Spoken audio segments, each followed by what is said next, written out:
kita, dan itu pemberian dari Allah Subhanahu wa taala.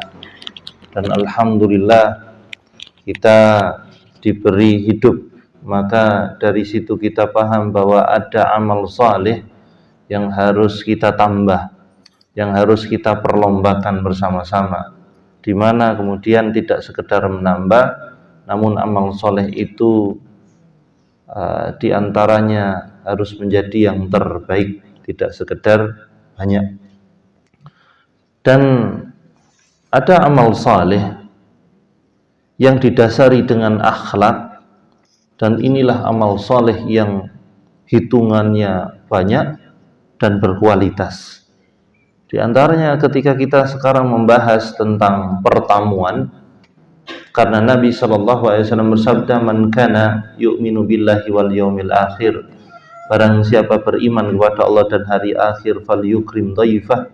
Kita diperintahkan untuk memuliakan tamu kita, dan itu bentuk ketakwaan yang lahir dari akhlak yang mulia.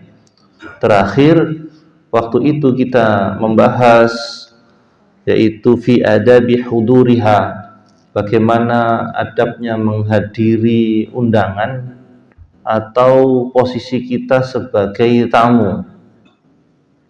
Telah kita bahas di poin pertama, la yutilal intizar alaihim falyukilkuhum, yaitu hendaklah tidak terlalu lama bertamu karena mengganggu. Wa alla yu'ajjilal maji', dan juga tidak boleh terlalu tergesa-gesa, karena memang ketergesa-gesahan di dalam bertamu juga mengganggu hatinya tuan rumah. Dan atau termasuk datangnya yang tergesa-gesa. Datang tergesa-gesa itu mendadak, ya, datang yang mendadak, sehingga tidak ada yang namanya al-isti'dad, tidak ada persiapan dari tuan rumah untuk memuliakan tamu. Nah, poin kedua yang telah kita bahas juga, idza dakhala fala tasaddarul majlis. Hendaklah kalau kita menjadi tamu, tidak menjadi tamu yang suka mengedepankan diri. Suka mengedepankan diri dalam perkara pembicaraan, dalam perkara sempet-sempete pamer dan lain-lain. Maka ini merupakan akhlak yang tercela di dalam bertamu. Hendaklah dia bal yatawadhu fil majlis, hendaklah dia tawadhu. Poin ketiga yang telah kita bahas adalah ayu ajila bitaqdimi ta'ami lidhaif, hendaklah menyegerakan makanan untuk tamu, minimal minuman. Kalau ayamnya sik diuber kan suwe itu mbubuti dan itu lama, namun setidaknya yang didahulukan adalah air. Nah, kalau di dalam kondisi kita yang kekinian ini, bisa itu didahulukan. Bahkan tamunya belum datang itu sudah ada makanannya, kan toples-toples itu isinya makanan. Masya Allah, itu bentuk bagian dari mengedepankan akhlak, ya, menyegerakan makanan. Tidak boleh diakhirkan makanan minuman, disegerakan. Nah, mungkin makanan beratnya disiapkan, masih disiapkan, atau bahkan mungkin tidak ada, tapi setidaknya ada makanan dan minuman yang kita mampu. Dan li'anna fi ta'jilihi ikraman lah, karena menyegerakan makanan itu merupakan bagian pemuliaan. Namanya li'anna fi ta'jil. Ya, takjil tidak sekedar mau berbuka puasa, namun takjil itu juga ketika bertamu. Nah, baik. Kemudian yang poin 4, alla yubadira ila raf'it ta'ami qabla aturfa'al aidi anhu. Ini kita sampai di sini. Hendaklah kita tidak mengangkat makanan atau minuman itu kalau memang tamu belum selesai hajatnya. Nah, seandainya tamu masih ada di situ, kok tiba-tiba diangkat makanannya. Nah, kita tidak tahu apakah tamu ini mau nambah atau mungkin masih mau ngemil dadar jagung. Kita sama-sama nggak tahu. Memang ada sebagian yang yang bermaksud baik, karena piring sudah geledakan ya, terus izin dia, mohon izin saya ambil dulu piringnya. Apakah itu bentuk ikram? Nah, ini dilihat dari beberapa uruf. Kalau seandainya memang kita lihat kondisinya lama sekali, itu piring bekasnya rawon itu di depan, lama kok ndak ada gelagat imbu.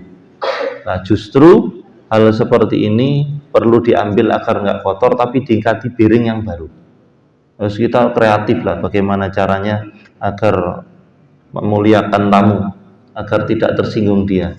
Saya ganti piring yang baru ya, baik sama nanti nambah, soalnya rawonnya jos. Bagaimanapun bahasa kita.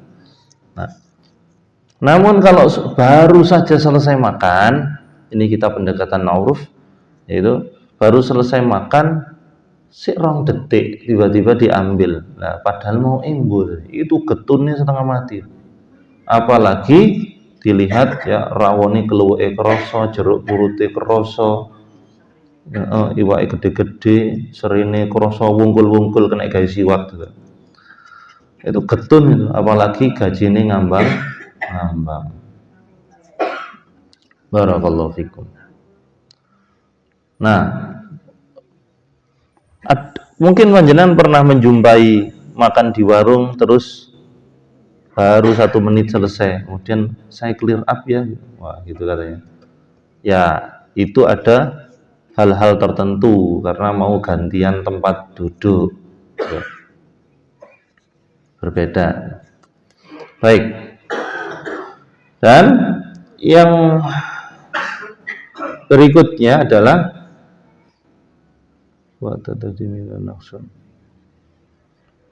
idza nazala dhaifan ala ahdin fala yazidanna ala salasin.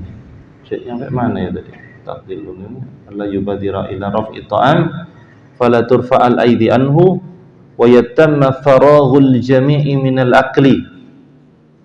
Hendaklah menunggu sampai benar-benar al-faragh, selesai semuanya. Ya, makan minumnya benar-benar selesai tuntas. Nah, ayyuqaddima lidhaifi qadrul kafaya, ini yang poin 5. Hendaklah kita sebagai tamu mengambil makanan itu kafaya. Kafaya maknanya adalah secukupnya. Loh kok imbu 3 kali belum cukup? Lah bukan itu. Secukupnya maknanya adalah seandainya kita mau nambah, nambah 1 kali atau porsinya tidak terlalu banyak. Hendaklah dibedakan makan di rumah sama makan sebagai tamu. Kalau makan di rumah, lah kok pas sotonya jan enak, sambelnya mantap lekoh, wis nambah nggih, wajar di rumah. Namun kalau ada di rumah orang atau bahkan undangan, hendaklah makan secukupnya. Walaupun syahwat ini kepingin nambah. Nah, namun kita tahan betul agar kita mengambil secukupnya. Nah, bagi tuan rumah, kafayah itu maknanya adalah menyediakan juga secukupnya. Tidak sedikit juga tidak banyak. Tidak berlebihan. Karena idz taqlilu naqsun fil muru'ah. Kalau seandainya jamuan itu terlalu sedikit, maka ini jelas mengurangi kehormatan. Kehormatan tuan rumah berkurang. Nah, namun kalau seandainya terlalu banyak, dikatakan waziyadatu tasanna'un muru'ah. Lah, hendak kalau seandainya ini terlalu banyak, maka ini namanya tasannu'un muru'ah, memaksakan diri. Maka sebagai tuan rumah hendaklah paham kalau mau jamu tamu itu mampunya apa. Secukupnya bukan berarti pas, ya lebih-lebih sedikit. Kalau tamunya 10, entah itu disediakan 12, 13, 15 lah begitulah. Tidak terlalu banyak, khawatir kan ada tamu itu sing imbuan begitu. Apalagi tamu gede-gede lah, itu harus diberi lebih. Iya, diberi lebih. Apalagi yang datang teman-teman kita yang sudah kita kenal. Panjenengan petakan dari 10 tamu ini 5 yang imbuan. Ya 15 16 lah. Gitu. Nah, kalau pas ngepres gitu ya kurang pas juga. Nah, hendaklah ditambahkan sedikit. Tapi kalau memaksakan diri juga tidak bagus. Tidak bagus. Kalau menjamu tamu, yaitu tamu walimatul urus, hendaklah diperhatikan adab ini. Mampunya kita jamu itu berapa orang? 500, 600 pas mangke ini yang badhe mantu insyaallah ya. Nah, 400, 500, 600 mampunya seberapa? Kalau seandainya budgetnya mampunya 300 ya itu dilakukan. Oh, kurang kalau 300 400 tapi dananya 300, berarti ada lawo yang disesuaikan. Mungkin kalau lawonya rencananya adalah ayam mulai sak cuekere kantil sak betutu, yaitu diporo 2, dibagi 3, bisa gitu. Nah, sehingga masih tetap bisa memuliakan tamu. Sehingga kurang bagus mau jamu tamu sampai utang-utang wakeh itu yang kurang bagus. Ini tidak akhlak. Dosa nggih mboten sakjane. Selama hutangnya tidak mengandung riba. Dosa nggih mboten. Cuma memaksakan diri. Yang masalah adalah akhlaknya. Kalau dosa tidak. Tapi akhlaknya yang bermasalah. Karena memaksakan diri itu bagian dari akhlak yang tercela. Ya, sampai utang-utang gitu. Kalau mampunya jamu rujak, ya rujak.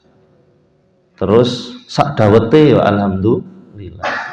Nah, namun kalau enggak ya air putih. Kalau mampu kerupuk urang. Kalau enggak ya kerupuk black-blackan itu. Udah. Ngoten. Dan wakila amrain mazmun, dan dua perkara tersebut, jamuan terlalu sedikit ya tercela, mazmum, dan jamuan terlalu berlebihan juga tercela. Nah, tolak ukurnya adalah kepada kemampuan dan akhlaknya. Kalau kemampuan berarti budget, kalau akhlaknya yaitu kalau kekurangan itu dia medit, namun kalau berlebihan dia akan timbul yang namanya ujub, yaitu yatasoddur tadi di poin 2 yang kita bahas.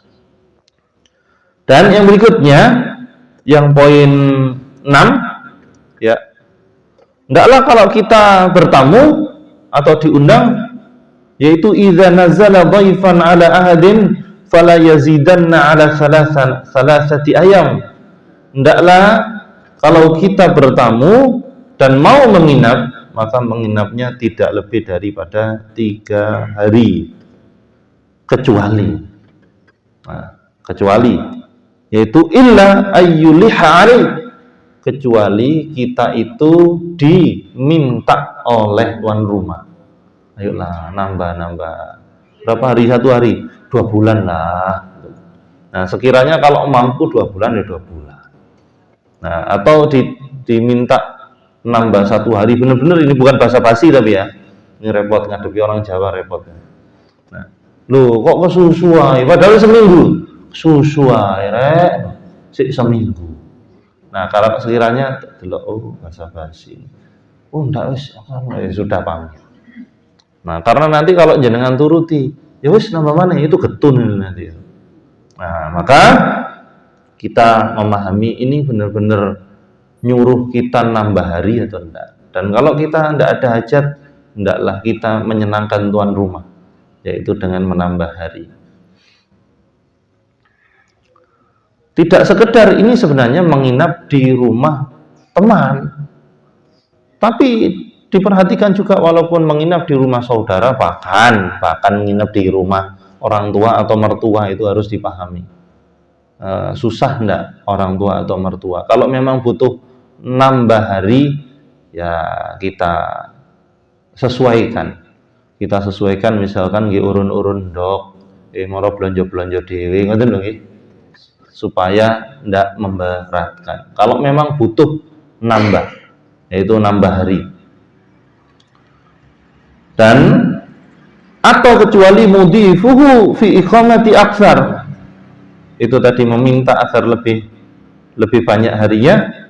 Wa idan sarafa isti'dzana linsarifi, yaitu kemudian kalau dia pulang maka dia isti'dzan, ya, izin. Baik, atau kemudian kalau mau nambah, misalkan mau nambah, izin. Kalau tadi kan illa yuliha alaihi mudhifu, kalau tadi agak dipaksa atau agak dimohonkan lah agar sama nambah nginep. Tapi kalau enggak gitu, kita butuh nginep, izin, butuh izin. Yang ketujuh, ayyusayyi'ad daifa bil khurud ma'ah ila kharijil manzil. Kalau tamu mau pulang diantar sampai kharijil manzil, sampai depan rumah, sampai kita ikut keluar. Nah, lebih afdal lagi sampai dia tidak terlihat. Terus sama panjenengan di situ sampai tidak terlihat. Kok si ketok ayo, mampir warung di mana, itu beda urusan. Nah, seandainya dia jalan atau naik kendaraan diantar sampai tidak terlihat baru masuk. Nah, itu bentuk akhlak mulia dan itu adalah akhlaknya Nabi SAW. Mulai iya, tetap di dalam rumah. Ya ndak dosa, cuma kurang adab. Kita antar mereka sampai kita ikut keluar rumah. Masya Allah, itu bentuk pemuliaan kepada tamu. Dan ketika kita ikut, ya, bil khuruji ma'ah ila kharijil manzil li amalis salafus salih dzalik. Para salaf, orang-orang salaf terdahulu, orang yang saleh terdahulu itu mereka melakukan seperti itu. Nah, li'annahu dakhilun tahta ikramid dhaif al-ma'mur bi syar'an. Karena memang itu bagian dari al-ma'mur bi syar'an. Al-ma'mur itu diperintahkan oleh syariat. Ya, muliakan tamu termasuk ngantar dia. Kecuali ada fitnah, maka jangan diantar. Apa itu? Ketika ada fitnah, panjenengan bapak-bapak pas di rumah, loh tamune kok temannya istrinya jenengan perempuan lah, waktu nyari istrinya jenengan ndak ada, ya sudah, ndak perlu diantar sampai depan rumah. Atau sebaliknya, ada laki-laki temannya suaminya jenengan nyari suaminya jenengan, pas suaminya jenengan laki ndak di rumah, ndak boleh dipersilakan masuk, itu jelas. Lah waktu mau pamit ndak perlu ditunggu, ini dilarang. Karena menunggu itu memberikan perhatian, dan selain memberikan perhatian, melihat. Lah kalau hatinya tidak terjaga gimana? Itu. Ya, kecuali ada fitnah. Kemudian yang ke-8, ya. Ayan sarifad dhaifut thayyiban nafs. Hendaklah kalau memang tamu itu pulang, ini sebagai tamu. Kalau kita pulang sebagai tamu, ini dari satu sisi dulu, sebagai tamu. Sebagai tamu kita pulang, hendaklah kita yang thayyiban nafs itu lapang dada. Kenapa sih harus lapang dada itu, tamu itu? Karena wa in jara fi haqqi taksirun ma, seandainya ada hak-hak yang tidak diberikan dengan penuh, misalkan suguhane telat, hendaklah kita lapang dada. Atau tidak sesuai selera, pagi tadi makan pecel, siang bertamu kasih pecel lagi, terus malam rujak kacang terus, mulai cekot-cekot. Nah, ini kalau memang misalkan ada yang tidak sesuai dengan hati kita, lapang dada, dimaafkan, benar-benar dimaafkan. Teh kelegen, tamu sebelah dono gulone, kan jadi wong Sunda. Ya, ini teh, ini teh teh, jadi namanya teh enggak ada gulanya orang Sunda. Nah, itu hendaklah dimaafkan. Ada teh sing terlalu wireng sepet mulai-mulai bedegelen. Nah, ini hendaklah di lapang dadai, dimaafkan. Apa sih fungsinya lapang dada itu? Legowo. Karena li'anna dzalik min husnil khuluqil ladzi yudriku bihil 'abd darajatal sha'im wal qa'im. Ini loh. Orang itu kalau lapang dada, ini akhlak tinggi.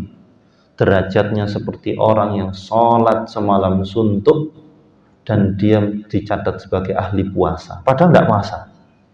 Karena lapang dada. Orang muda legowo, orang yang dia pinter mencari uzur temannya itu. Dicarikan uzur temannya kalau ada sesuatu yang bermasalah, yang tidak mengenakkan kepada kita. Gitu jamaah barakallahu fikum. Ya termasuk mungkin panjenengan pas buwu, ya. Lah kok kentekan lawu. Kari mosok kari menjestok nyel. Ndak apa-apa legowo. Wis bawone 200. Nah, sehingga lapang dada ini derajatnya tinggi sekali. Mudah legowo. Karena kalau tidak ada derajat tinggi ini, tidak ada akhlak seperti ini yang punya derajat yang luar biasa, maka kita tidak akan pernah mendapatkan manusia itu memuaskan kita. Siapapun itu, mau ibu, bapak, anak, menantu, istri, suami, sama. Mereka tempatnya kekecewaan. Lah, itulah faidahnya kita gampang legowo dimanapun. Masya Allah, derajatnya luar biasa. Ini sudah tidak gampang legowo, ya tidak tahu poso, ya. Terus juga tidak pernah tahajud, ya jangkep. Kan mending kalau misalkan memang puasa sunnah Senin Kemis ya arang-arang. Kan Senin Kemis itu kan tidak boleh setiap hari ya, kan arang-arang. Senin Kemis gitu. Nah, sehingga dia tidak gampang legowo, maka dia tidak mendapatkan derajat yang tinggi tersebut. Masya Allah, semoga kita itu dadanya dilebarkan oleh Allah. Gampang legowo, gampang memaafkan, gampang memaklumi kesalahan orang lain. Enak sudah, tenang hatinya. Ini diantara orang belajar ilmu adab dan akhlak itu, dia akan menjadi hatinya lapang. Ya.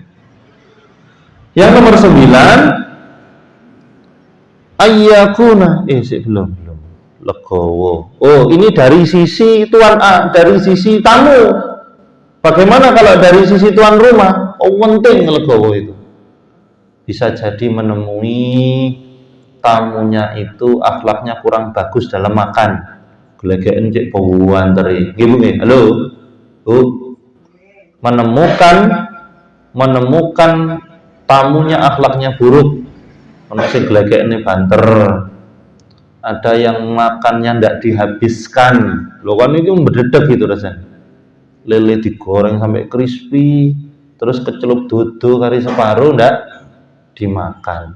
Goreng sampai crispy itu butuh sekitar setengah jam atau 20 menit. Kecelup dodo ndak ditekno. Saya contohkan ini kejadiannya tak bukan di saya. Ini sambatan kerabat. Kalau lagi ada halal bihalal gitu, lele gitu digoreng sampai garing renyah ini hari, tidak dintekno. Ini butuh akhlak, sangat-sangat butuh akhlak. Atau ya namanya ketika ada tamu yang bawa anak kecil, mungkin geladis tangannya, mecah nafas, dipan dipecoi, pokoknya tidak nyenengno.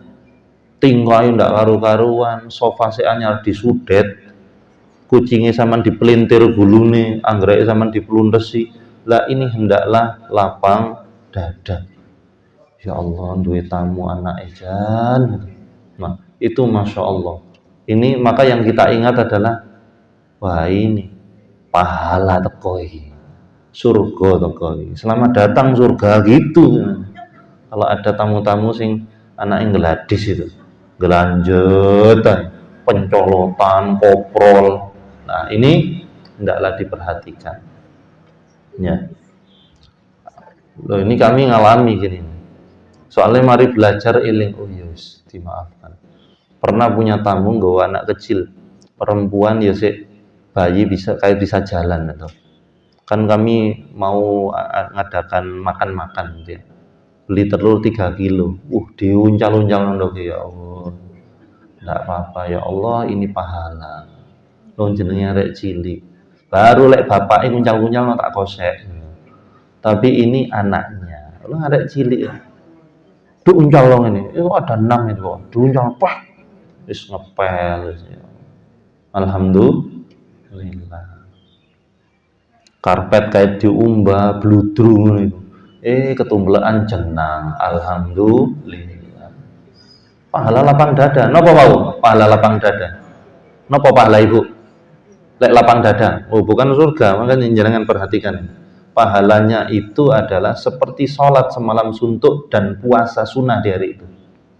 Itu baru lapang dada ke 1 orang. Mendai ono 100 anak berlanjut kabeh. Mulai diobong ya. Barakallahu fikum. Dan iyakun mana tadi? Nomor 8 ya. Itu lapang dada bagi tuan rumah atas kekurangan tamu ya. Mungkin ada hal-hal yang kurang menyenangkan. Yang poin 9, ayyakuna lil muslim thalathatun furush. Hendaklah seorang muslim itu yang standar di rumahnya ada 3 model ruangan atau kamar. Sudah saya bahas tapi ini saya baca aja cepat. Ahaduhalah, kamar pertama untuk kita, wa tsaniha li ahli, kemudian kamar kedua untuk keluarga yaitu anak-anak ya, wa tsalitsu lidhaif, dan kemudian ada ruangan ketiga itu dipersiapkan untuk tamu, wa ziyadatu ala thalathati munhiyun anha. Kalau kemudian ada ruangan dan ruangannya itu banyak dan tidak digunakan, maka ini munhi itu dilarang. Lah, ruangan kamar 1, 2, 3 itu bukanlah jumlah tapi fungsi. Yang jelas kalau kamarnya jenengan ya 1 sama istri. Kalau anaknya 4 ya mungkin ada 4 kamar atau 3 yang dimodifikasi.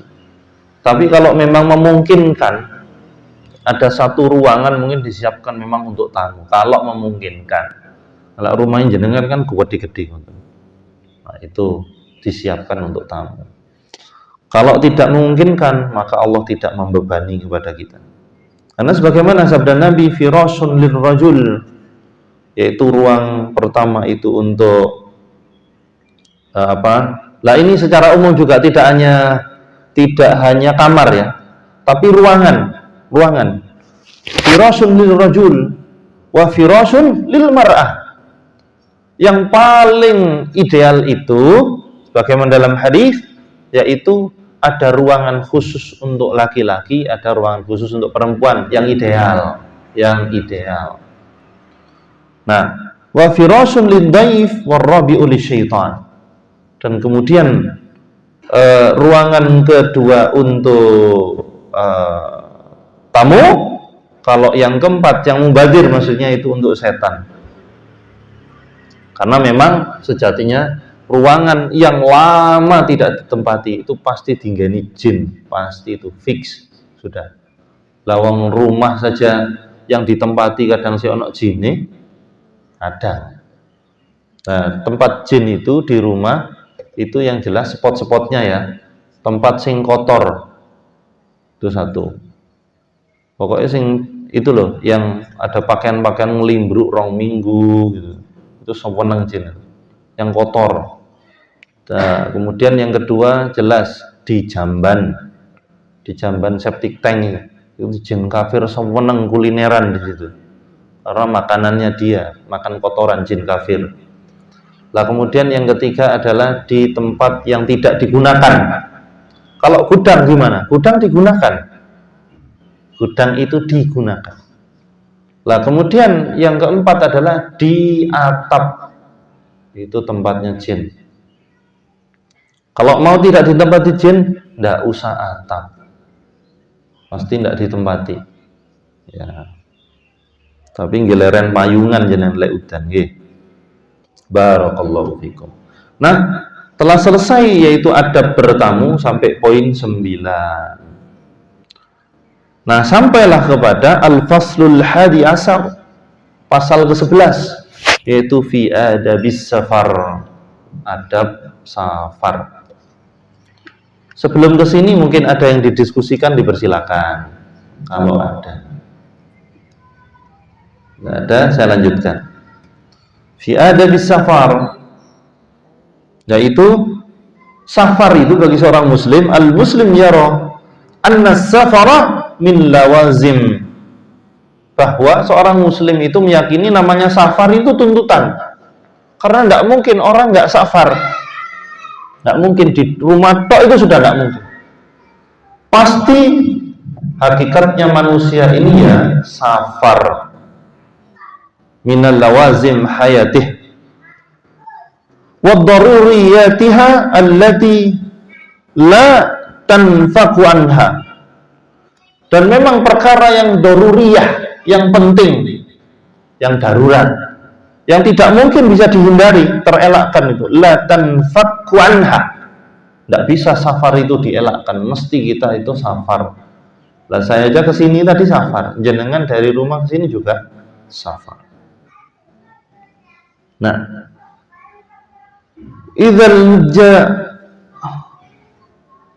misalkan idzal hajju, contohnya haji itu safar, wal umrah itu safar, wal ghazwu perang itu juga safar, wa talabul ilm menuntut ilmu safar, wa ziyaratul ikhwan kemudian mengunjungi saudara itu termasuk bagian dari safar. Makanya tidak terelakkan.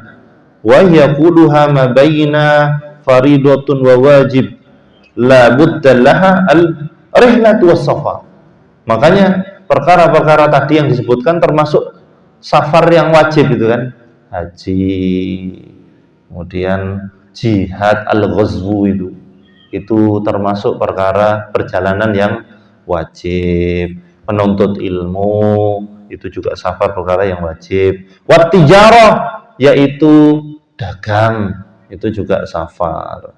Apalagi digambarkan ya, orang-orang Quraisy itu punya karakter kalau dagang jauh, itu orang Quraisy. Karena kalau dagang-dagang dekat itu tidak jauh-jauh dari dagang makanan. Namun kalau orang-orang Quraisy dagangnya jauh, karena kalau dijual di tempatnya itu banyak yang jual.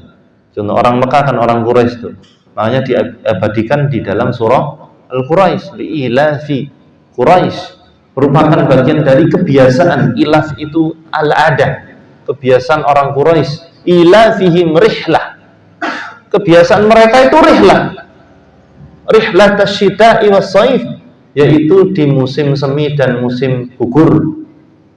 Kenapa disebutkan musim semi, musim gugur? Kalau musim musim gugur, musim semi itu dibagi. Ya, ada yang ke Syam, ke arah utara, atau kemudian ke arah Yaman. Dan mereka safar untuk berdagang itu karena ingin menjual produk Mekah ke Syam. Kalau nyampe dari sana sudah dapat laba, dikulakno, terus dijual ke Mekah. Tahu nggak yang bikin pertama kali teknik marketing ini siapa? Muhammad bin Abdillah Shallallahu Alaihi Wasallam. Sebelum jadi Rasul, ya, beliau itu tekniknya begitu. Barang sini dijual sana, barang sana dijual ke sini. Itu teknik marketing luar biasa itu. Gandol kunci Malang dijual di Malang, ya tidak laku. Coba dijual di Ethiopia gitu, ya laris. Malang ini asli Malang gitu. Malang. Yang barang Surabaya dijual sini mungkin laku. Nah, barang Malang dijual ke Malang, ya kurang laku. Salah satu teknik marketing, menjual barang yang tidak ada di tempatnya. melakukan rihlah mereka, yaitu labudalaha min rihlati was safar. Memang mengharuskan perjalanan-perjalanan itu adalah perjalanan perjalanan-perjalanan yang wajib tadi itu. Wa min huna kanat inayatu syari' bis-safari wa ahkamih wa adabih. Nah, karena safar ini bagian dari perkara yang mendesak, gitu. Mau nggak mau ya safar, berarti kita butuh yang namanya asy-syari', yaitu Allah Subhanahu wa taala pembuat syariat untuk mengatur kegiatan kita. Kita itu kalau kegiatan apapun kan sebenarnya butuh aturan aja ya. Di pasar aturannya bagaimana? Di kantor, kerjaan apa saja jual beli, aturannya gimana sih? Nah, kita orang Islam enak, aturan nggak usah bikin, nggak usah rapat, sudah ada. Itu bedanya Islam. Islam itu sudah menyediakan, yaitu manusia hidup tinggal hidup aja, ngikut ya. Nggak usah rapat, bikin RUU, nggak usah, sudah ada. Nah, kalau kita perhatikan orang itu kalau mau bikin RUU di DPR itu pasti sudah ada di syariat. Coba jangan perhatikan, pasti prinsipnya sudah ada di syariat, tinggal pakai. Sehingga orang kalau bikin RUU, kalau bikin prinsipnya Islam, itu hanya sekedar menyesuaikan dengan pola kontemporer saja. Itu polanya begitu. Nah, demikian juga safar, hukum-hukumnya, adabnya, inayatan ladunkar, yang ya tidak mungkin dipungkiri bahwa kita butuh aturan itu. Wa kana 'alal muslim as-salih, di mana orang muslim yang dia orang muslim yang baik, yata'allamaha wa ya'mala ala tanfidhiha wa tadbiqiha. Lah orang Islam yang baik Islamnya, maka dia akan belajar dan mengamalkannya dan termasuk mereka menjalankannya. Baik. Amal ahkamu wahi, apa itu hukum-hukum di dalam safar? Pokoknya safar itu kan terkait apa tadi? Hukum, adab, itu. Hukum dan adab. Hukum-hukumnya apa saja? Hukum yang perlu diperhatikan ketika safar adalah qasrus shalah. Ya. Qasrus sholati rubaiyah, yaitu hukum terkait dengan mengqasor sholat yang 4 rakaat rubaiyah itu. Saya jadi ingat ada tetangga saya namanya Lek Rubaiyah. Ya. Ternyata ada di kitab juga namanya tetangga saya. Rubaiyah itu. Celukane Ma'iyah. Wis repot wong Jawa ya. Rubaiyah celukane sapa? Ma'iyah. Siti Rubaiyah. Nah, qassu sholati rubaiyah. Yang mengherankan adalah sudah umur segitu masih tanya, ini dikosor enggak ya? Loh, kemana saja selama ini? Sudah nyampe mana-mana belum belajar qasor sholat.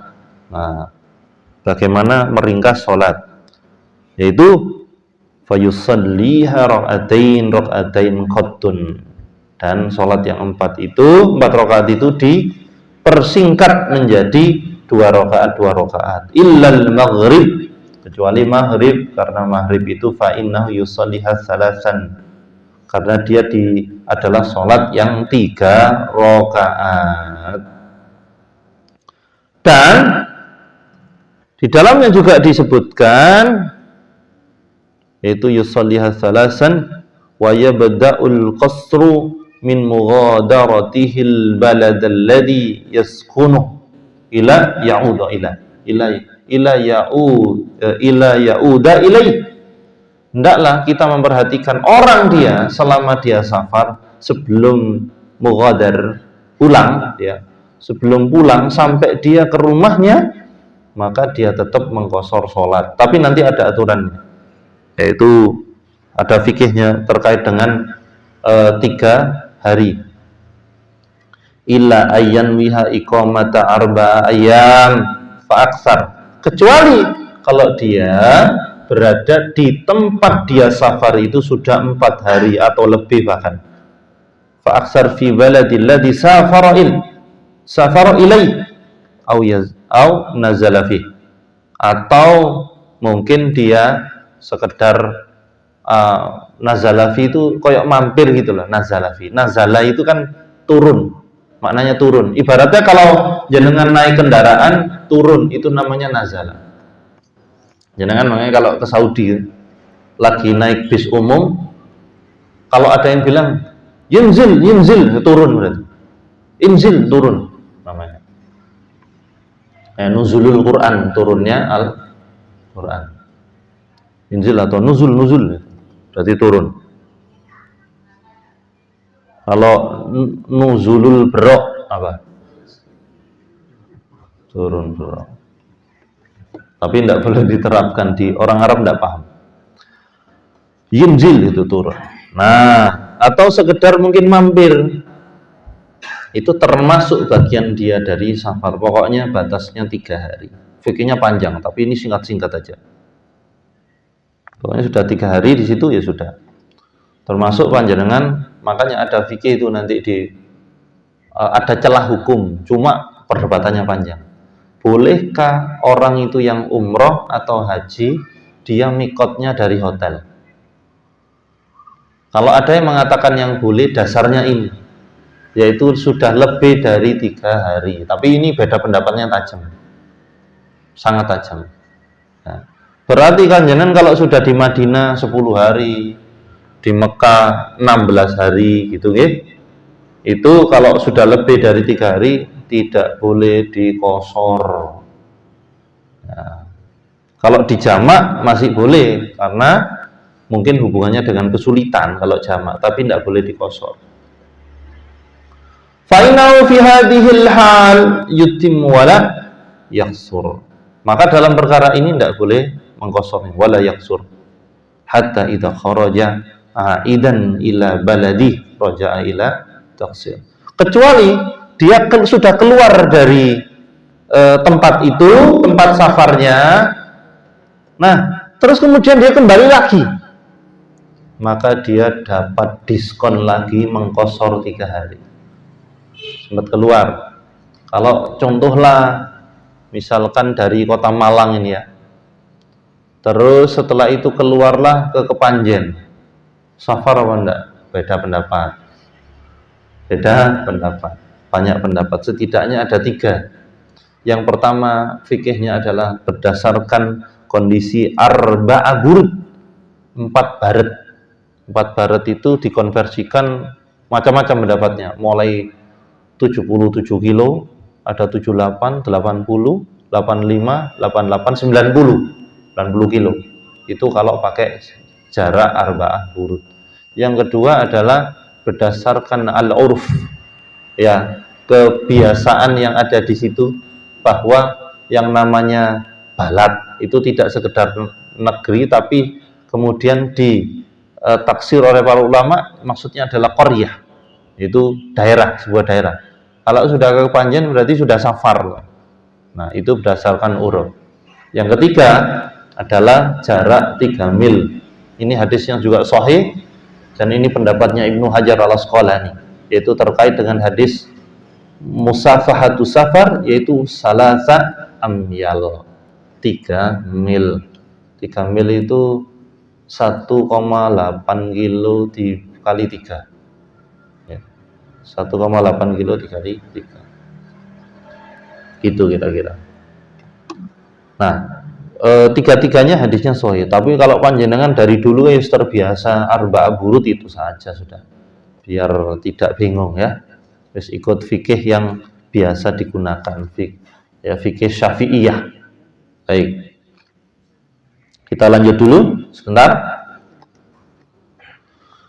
Dan disebutkan juga, yaitu sampai dia kembali roja'a ila taksir. Kalau kembali lagi ke tempat safar, ya keluar kemudian kembali lagi, ya dia taksir, ya qasar. Wa dzalika liqouli ta'ala, sebagaimana Allah Subhanahu wa taala berfirman dalam An-Nisa 101 itu. Fa idza darabtum fil ardi falaisa 'alaikum junah ay an taksuru minas shalah. Ya.